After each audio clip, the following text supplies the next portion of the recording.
We've got another college football matchup headed your way. Louisville takes on number 4 Notre Dame. Weekly promo code time. Use the word upset and save yourself 15% off the entire site. Welcome to Picks and Parlays. My name is Allie Burns. I've got Tim Michael with me today. Tim, how's it going, man?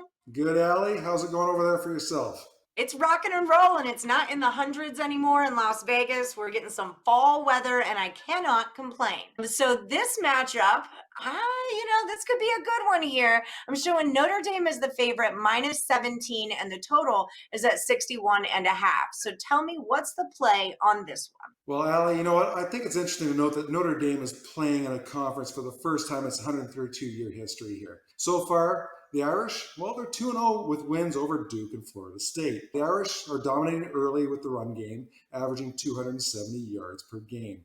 But the defense, well, they've stolen the show to this point, just allowing just 323 yards per game. Notre Dame's quarterback, Ian Book, is a solid game manager, and he's limited his mistakes so far. So combined with the Irish's strong run game and elite defense, I think this Notre Dame team is for real this year, for sure. Now, even with several key players sitting last week, the Irish demolished Florida State 42-26. Now, on the other side of the field, the hapless Louisville Cardinals are off a loss to Georgia Tech, a setback in which it lost with 3 fumbles. And the previous week's loss to Pittsburgh, quarterback Malik Cunningham threw 3 interceptions.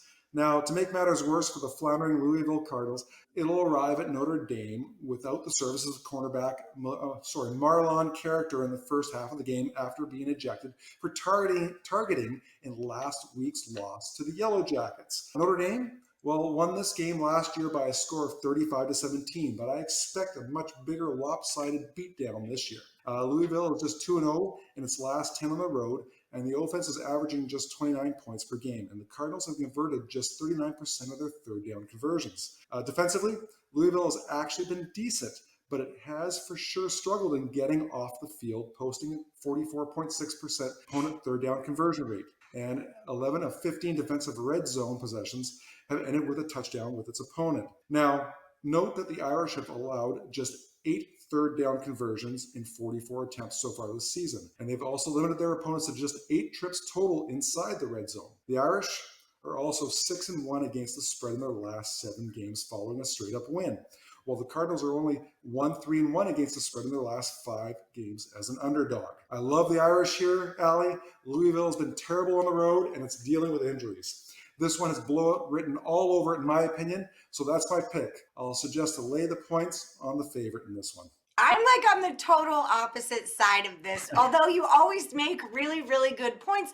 But to me, and you guys hear me talk about this all the time, it really comes down to strength of schedule. Like Notre Dame has played Florida State, USF, and Duke. Like I feel like my kids' football team could beat some of those schools, whereas Louisville has played a really good Georgia Tech team who's got a really talented freshman quarterback. They played Miami, who's got De'Aaron King there. They're no joke of a team this year. And they played Pitt, who's rocking and rolling, although they're not as good as, I don't think they're as good as everyone says they are, but Pitt's good. So I think 17 points is a crap ton of points, and I'm going to take them with Louisville. That's just me. But Tim Michael is the expert here. He says lay the 17 with the Fighting Irish. That's your free college football pick for week 7 from Picks and Parlays.